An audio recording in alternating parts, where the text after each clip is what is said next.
Welcome back, troglodytes, to the Trogly's Guitar Show. Today we have a 1982 Gibson Firebrand SG Deluxe model to review. Now, it's not the first time I've had one of these on the channel, but, we've been talking about the Pauls and them being reissued and whatnot, so I think it's only a matter of time before we see Gibson take hold of these next. The SG was introduced 1 year after the Paul in 1979, and these ran through about 1984, which is a little bit longer than the Paul series. Similar to those, the original one started off as an all walnut body and then was later rebranded as Firebrand, and then they actually branded the Gibson logo into the headstock, but the deluxe models got one of these black holly veneers with the golden Gibson logo. But the biggest thing for these is they're made of a more traditional mahogany body and neck instead of walnut. Now, there's nothing wrong with walnut. I actually really like the walnut versions too, but the deluxe version does see a slight premium. What's great about these instruments is they have the same electronics as the higher end guitars. This one being an 82, you're going to have Tim Shaw PAFs. They just don't have covers on them. And for whatever reason, I still don't know why, they give them a zebra humbucker in the bridge. That's just how they come stock. And for their fretboards, they have an unbound ebony one with dot inlays. Now, in my review of the original SGs, I kind of gave it a clickbaity title, "Why would anybody want this?" And I did that because I wanted to illustrate the point of just how different a SG is compared to an SG Standard. Because a Standard is only a few $100s more expensive than these, but I would like to dive a little bit further into a SG versus an SG Standard. So let's take a look here. So here I have the 82 Firebrand, and this is an 84 SG Standard. You can see that the headstock size is significantly different. The standards are much wider. You have the Gibson logo in mother of pearl, as well as the crown inlay and the more traditional looking truss rod cover. The fretboard on this one is a bound rosewood with the block inlays, whereas this one again is ebony with dots. Now, if you get an earlier 70s SG, they're going to have this really thin nut width, which might throw you off, but these are both a traditional nut width.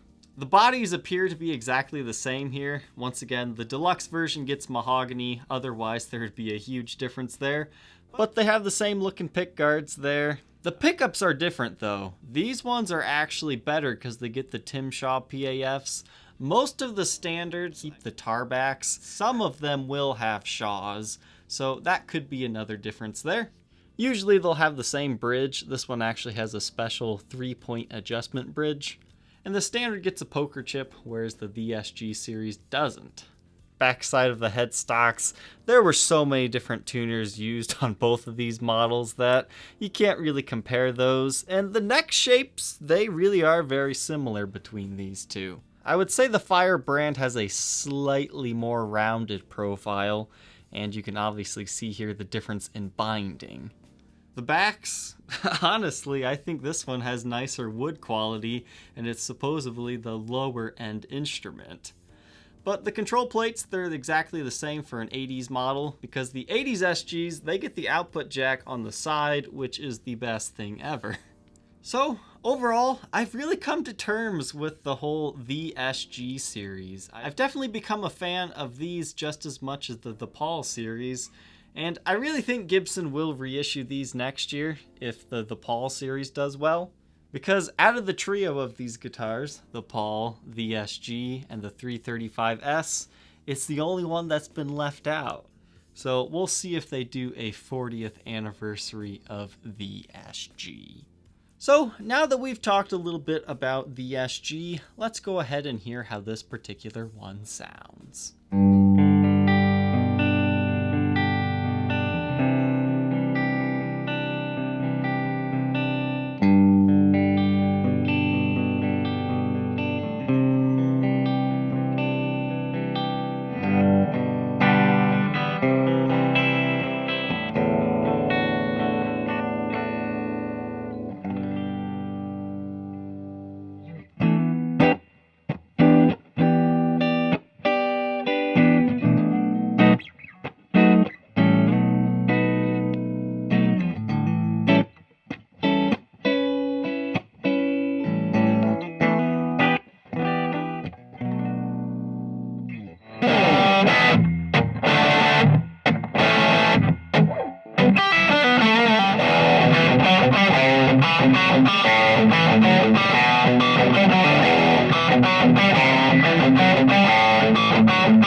know how this instrument sounds? Let's go ahead and review its condition. This guitar was somebody's work uniform. They didn't necessarily care for it like, oh my baby, I don't want to hurt you.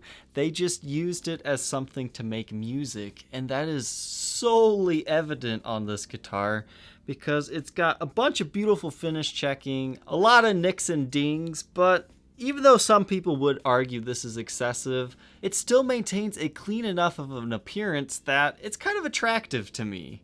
So let's go ahead and showcase some of this wear. Alright, the face of the headstock here. Again, gold Gibson logo. You've got some wear and tear along the edges. Up here, it looks like maybe it was on a stand or maybe just got chipped a little bit. But you can see through to the mahogany neck there. I could touch that up if you want me to. I've got the black lacquer pen. It doesn't always look the best when I do it, but it's a little less apparent.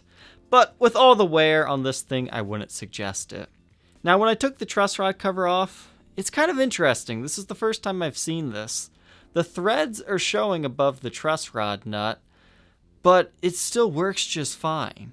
And on top of that, it looks like the factory finish was sprayed over there, so I'm not sure what's going on with this truss rod. It's still adjusted perfectly fine for me, but I definitely want you to be aware of that situation.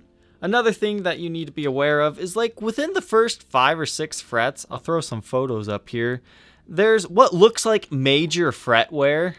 It'll look bad when you're looking at these photos, but playability wise, I mean, here, take a listen.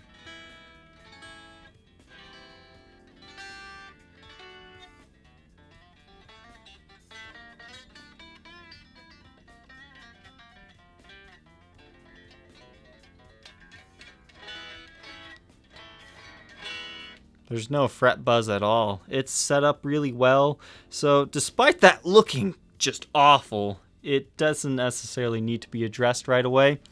The only thing I notice, like fret buzzy wise, is like when you get to the higher registers of the neck. And that's simply because the action is really low on this thing. You can see the bridge is very low. It still has more room to go down, but you might actually want to raise it a hair if you play in the higher registers of your lower strings. But for your top ones, it's perfectly fine. So I would just leave the setup as it is. I just cleaned and oiled the frets and fretboard, so you are good to go there. Face of the guitar here, you've got some really light figuring to this wood, like it reacts with the light very well. But you've got nicks and dings all over this thing. You don't have to be scared to play this one. And if you take a look at this photo of underneath the pickguard, you can see the color difference between how this guitar originally shipped from the factory and how it's aged through smoky environments. Now, I'm happy to say that this thing, it doesn't smell heavily of smoke or anything. But you can definitely tell it's been in bars and whatnot, but it wasn't owned by a smoker. It kind of just has that vintage guitar smell, if you know what I'm talking about. Pickups, thankfully, they are the original Tim Shaw PAFs. I believe they were ink stamped to 1982. And if I remember correctly, the pot codes date to really late 1981. This instrument has a shortly lived 3-point adjustment bridge here with brass saddles. And you have beautifully aged speed knobs here. And once again, your output jack is on the side. Back of the headstock, our serial number is 82152517, made in USA. You have these Gibson branded tuners. You've got, once again, some wear and tear along the top. And we need to talk about this. Now, whenever you're selling something online, yeah, people are just going to say, yep, that's a headstock break. That's what it is. It's not. It's just a finish check line or a ding of some sort. Why it looks different, it's because the clear coat has been disturbed and now you can see how goldenly aged it is. You can kind of see the same phenomenon right here where there's another chip of the lacquer where you can kind of see that golden edge. So it's not a break, it's strictly in the finish, but it's definitely good to know that it's there, but it will never cause you any issues. The neck profile on this thing is just about perfect. It's definitely within the 60s territory, but it's a nice like C-shaped neck, so it really fits your hand well, that I found. Now you can't really see it in normal lighting situations, but there is a little bit of edge wear to the finish along the neck, and I think during the blacklight test that will really show up better. Back of the guitar here, once again, beautiful figuring to the wood. It's not necessarily trashed. I mean, trash to me at this point would be like tons of heavy buckle wear. It's just got the same wear as like you see on the top. So it was definitely a workhorse, but I dig the vibe of this one. And tone-wise, this one has that perfect ballsy, woody tone to it. I loved this example. Now, it's always good to check the heel joint on these SGs because that's where they like to break, but everything's good there. Along the edges, though, we do have what I would consider a little bit of excessive wear along the edge right here. You can see that the lacquer has chipped some. I don't know if that's because of a stand or what was really going on there, but it's there and good to know. But you've got that pretty much all along here, so maybe it was like a really abrasive strap that had like a metal bit on it. It's also apparent on the side where your arm will rest where some of the lacquer has chipped. So now that we've reviewed the condition, let's see it under blacklight. Oh yeah, this puppy glows really well. As we've discussed in previous episodes, sometimes the pickup rings will glow, sometimes they won't. That doesn't mean it's been replaced. That's just always kind of been a mystery. But here you can see the little dings that have broken the finish on this instrument. You can see what I was talking about along the sides a lot easier too. Beautiful glowing knobs. Everything's looking good here on the front. Flip it over to the back here. Everything is also glowing a beautiful green color. Again, just your edge wear there. And speaking of edge wear, let's take a closer look at the rest of that. So, definitely a well-worn guitar, but once you pick this thing up, it just becomes your friend instantly. It's a weird phenomenon, but I would definitely say this is one of the good ones. And, you know, I go through a lot of guitars, and I don't say that on every episode. I find that every guitar is usually good, but there are definitely prime choice examples. And I would go at bat for this one. Now you can see the neck glows a little bit more. That's because some guy's sweaty hand, the sweat has absorbed into the finish. But here you can see what I was talking about, that the finish is worn down a little bit. It's not sticky by any means. It's definitely still very glossy feeling up and down the neck. But here you can see the edge wear as well. And on the other side. This guy definitely seemed to be a cowboy chord player because once again you can see the concentration of sweat in the finish. And remember those worn fret pictures? Right in that same area. So that tells you a lot about the gigging musician that used this. But here you can see where that finish chip or whatever it is occurred. Now that I look at it under blacklight, it almost looks like you have a little bit of stand rash there. So maybe something was on that stand that hit up against it that caused the finish to crack there. Back of the headstock, everything's looking good here. And lastly, the beautiful face. This instrument comes in an era-correct Gibson case. This is the case you generally see with the Les Paul Sonics. They look really cool, but they're kind of heavy, so they're not the best case in the world, but it does fit this SG very well. You have two traditional latches and a middle clasp, as well as a handle. As you can see, you have a nice case label there, and a bunch of wear and tear to the outside toe-lex.